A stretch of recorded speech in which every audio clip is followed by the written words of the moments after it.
My name is Olivia Brooks. I'm 30 years old, and I grew up in a quiet suburb of Denver, Colorado. To my family, I was the placeholder, the responsible one, the one who was supposed to simply exist in the background. At a family dinner, my parents casually announced that my apartment, the one I had bled and sweat for, now belonged to my younger sister. They expected me to bow my head in silence, to accept my fate as the family doormat. But when my sister arrived with a moving truck to claim her prize, a stranger answered the door, and the world they had so carefully built for her turned to ash in her mouth. Before I tell you how everything flipped, like and subscribe, drop a comment. Where are you watching from?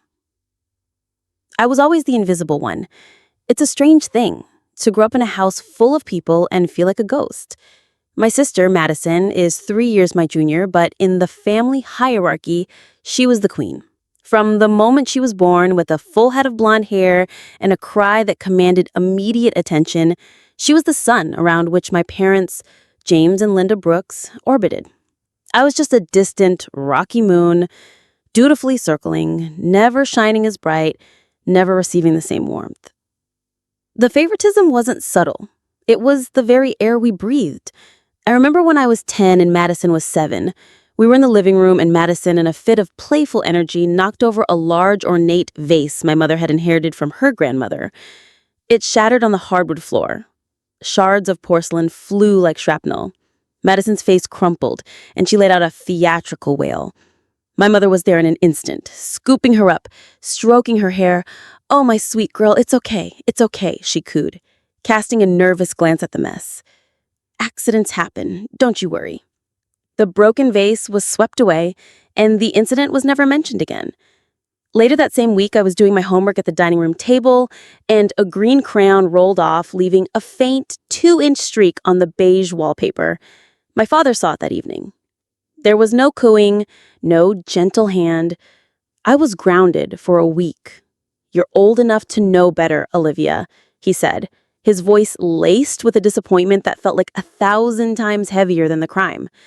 "You need to be more careful, more responsible." It was the family mantra. Madison makes mistakes, Olivia has responsibilities. This dynamic defined our entire lives. When it came time for college, I sat my parents down with brochures for the state university, my high school transcripts, and a carefully prepared speech about my ambitions. They listened with polite detachment. "That's nice, dear," my mother said, "but we have to be practical. Madison might need that money for something important later on." My father nodded in agreement. "She has so much potential, Olivia. We can't limit her options." My options, apparently, were limitless as long as they didn't cost them anything. So I worked. I got a scholarship that covered a portion of my tuition, and I paid for the rest. I was a waitress at a greasy spoon diner on weekends, smearing of coffee and baking grease. I was a tutor in the evenings, patiently explaining algebra to kids who had more pocket money than I saw in a month. I spent late nights shelving books in the hushed quiet of the university library, the silence a welcome respite from the constant hustle. Meanwhile, Madison sailed through life on a sea of my parents' money.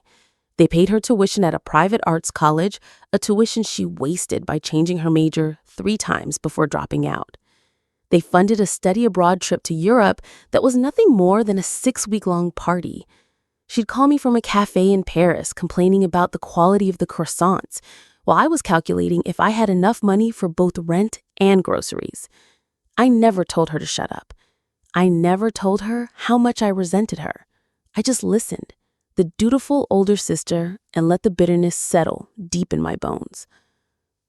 I learned to rely on no one but myself. My independence became my armor. After I graduated, I kept working, saving every single dollar I could.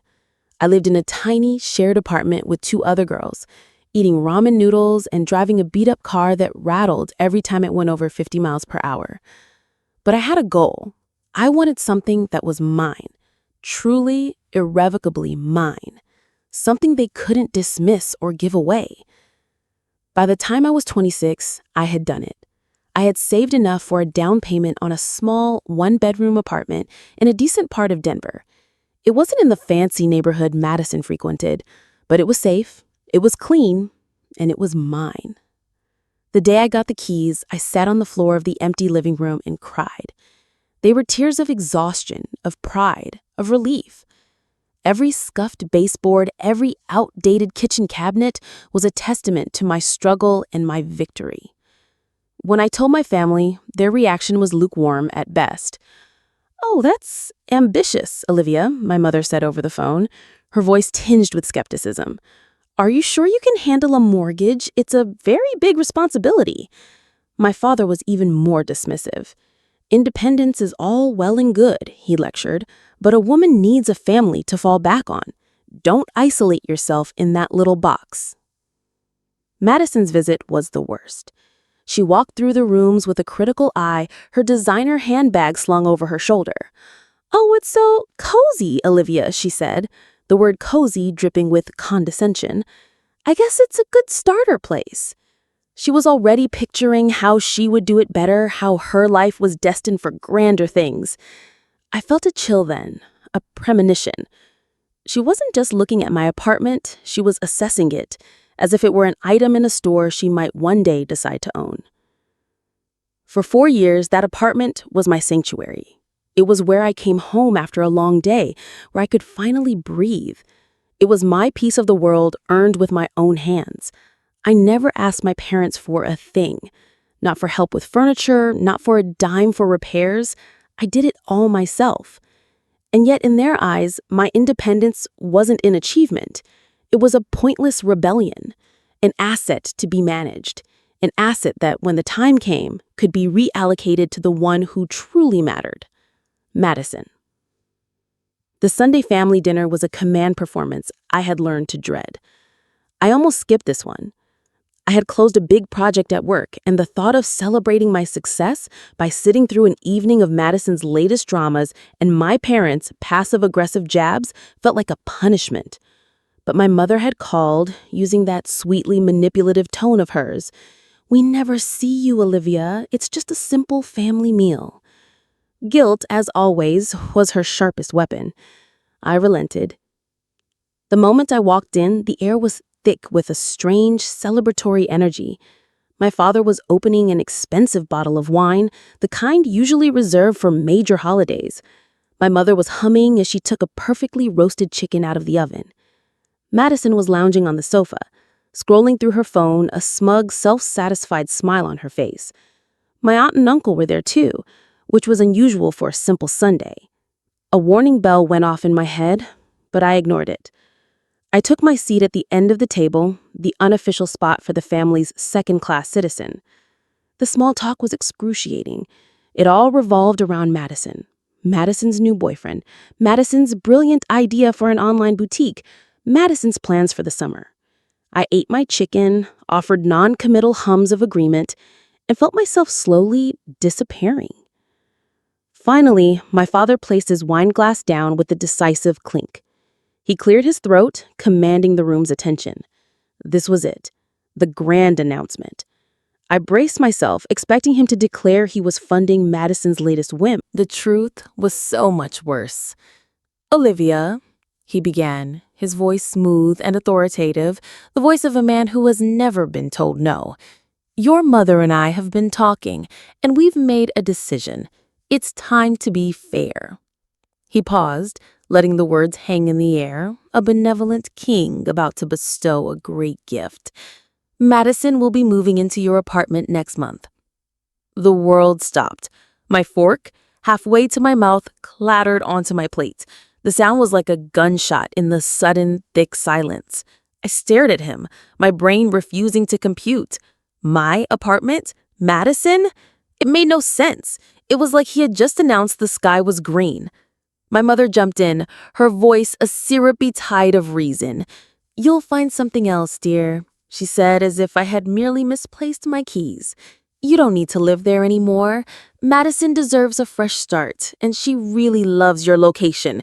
It's perfect for her new design venture." I looked across the table at Madison. She wasn't even trying to hide her triumph. Her smirk was wide and cruel, her eyes gleaming with a cold, victorious light. She was already mentally redecorating my life, painting over the walls of my existence with colors of her own choosing.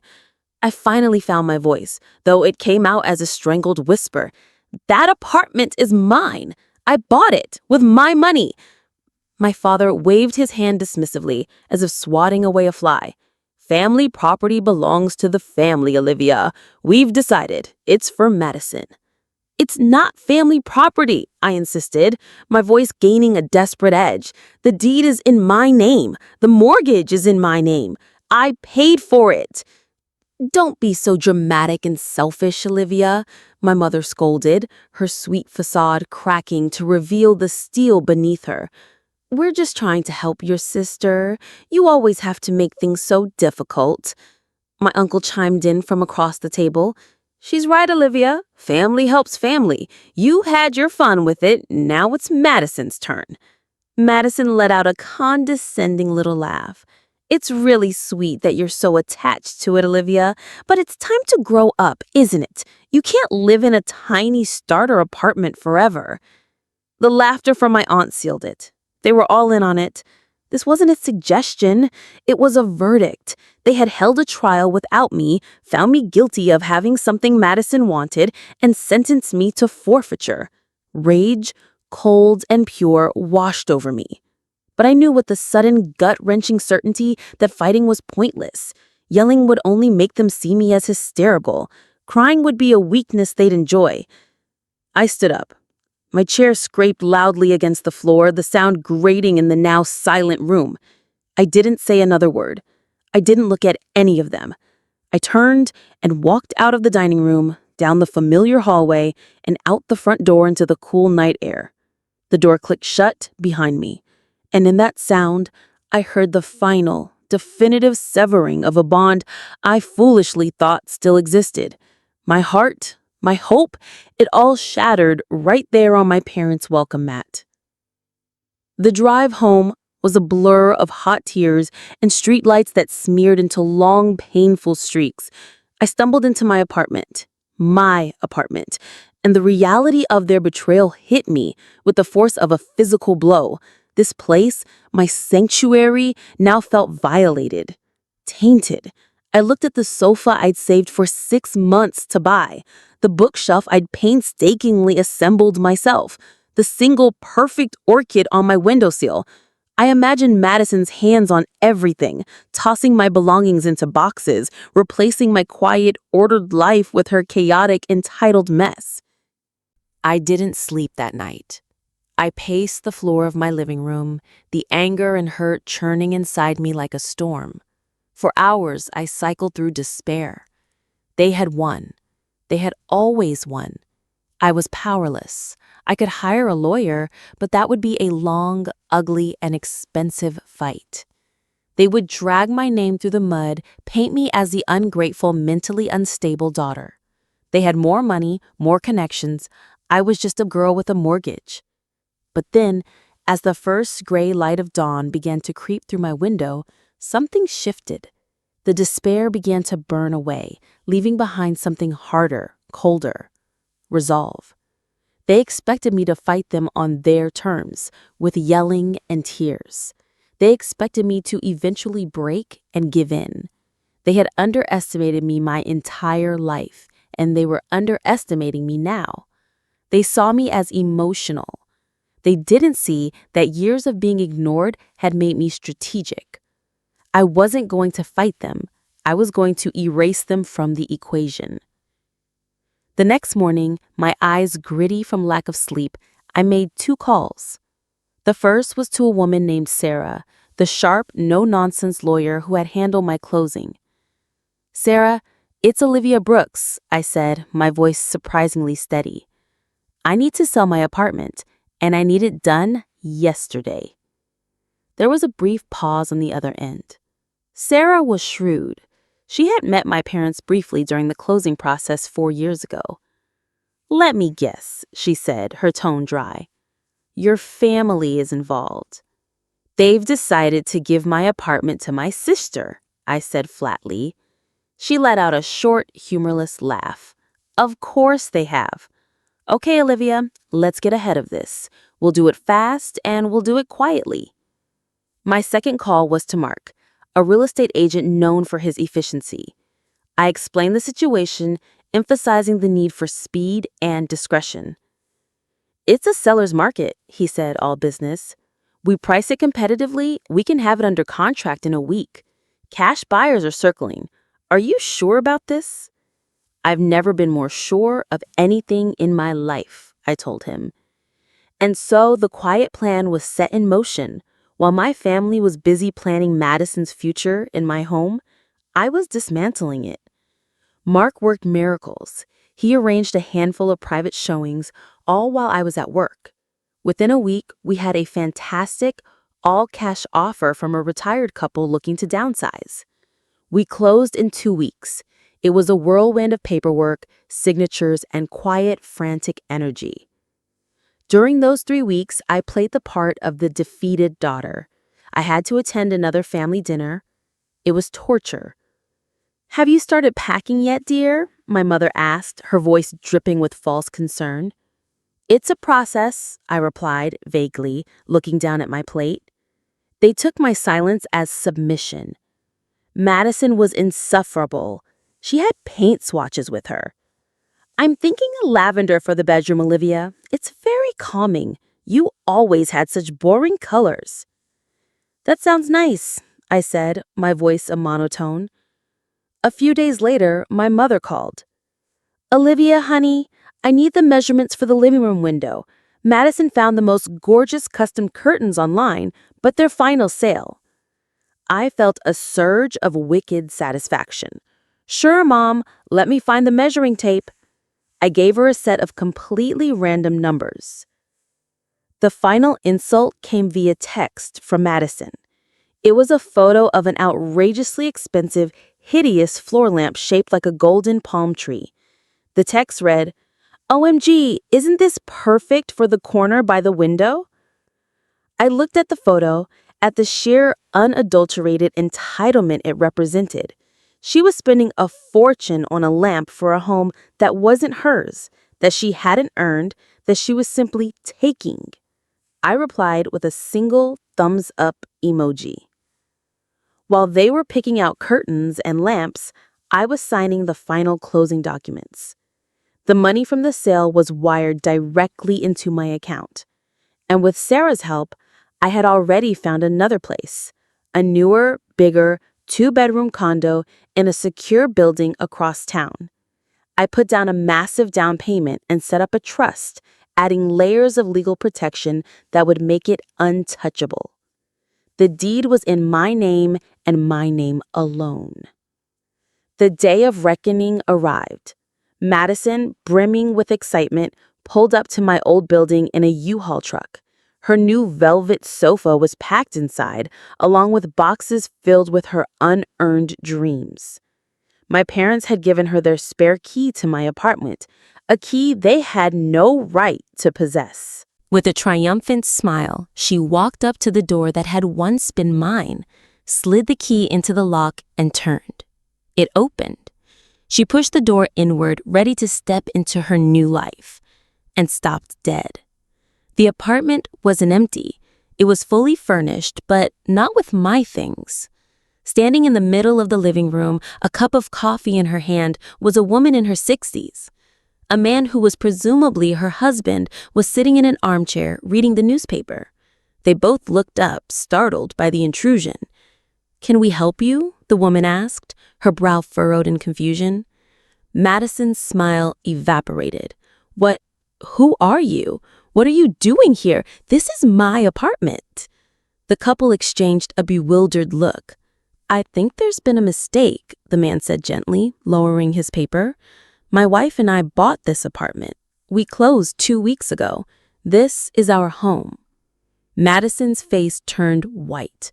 She stammered, "No, that's impossible. This is my sister's apartment. My parents gave it to me." The panic in her voice was clear. She backed out of the doorway, fumbling for her phone.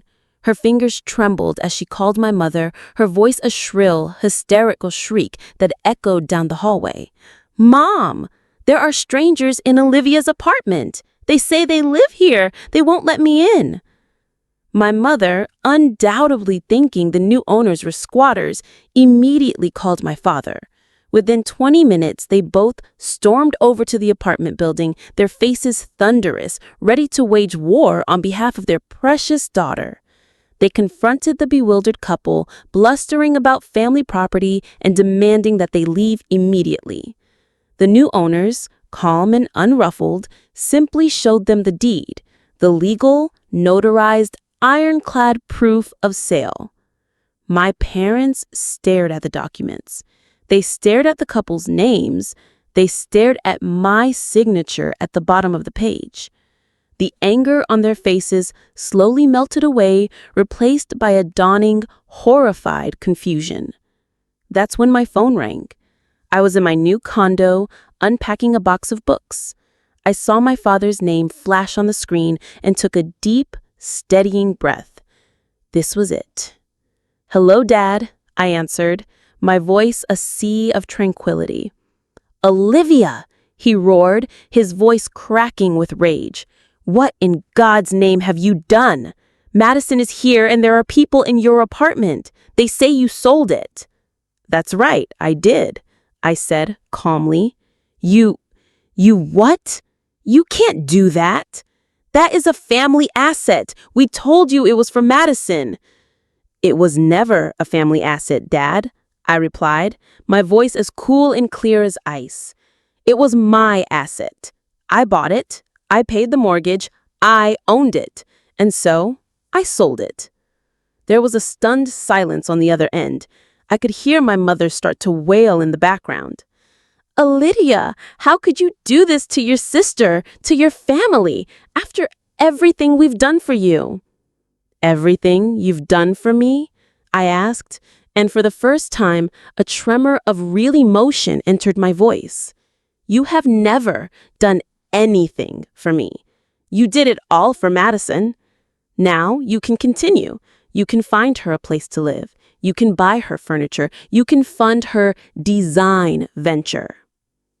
I stood up and walked out onto the balcony of my beautiful new home. I looked out at the Denver skyline, feeling the sun on my face. "I bought myself something better," I said, my voice dropping to a near whisper. "Something you will never touch. And no, none of you will ever see it." And with that, I hung up. The fallout was immediate and spectacular. Madison's U-Haul of dreams had to be driven back to my parents' house, the velvet sofa ignominiously shoved into their already crowded garage. Their grand plan had collapsed into a pile of public humiliation. The news ripped through our extended family. My parents tried to spin it, to paint me as the villain, but the story was too simple, too stark. The aunt and uncle who had laughed at me at that dinner were suddenly silent. A few days later, my aunt called me, her voice hesitant. "Olivia, dear, your mother is a wreck. We didn't understand. We didn't know the whole story." "You knew I worked for it," I said simply. "And you watched them try to take it. That was the whole story." I didn't reconcile with them. The voicemails came, of course. First angry, then pleading, then manipulative. I listened to the first one, then deleted the rest without a second thought. Their voices no longer had any power over me. Their validation was no longer something I craved. My new life is quiet. It is peaceful. It is mine.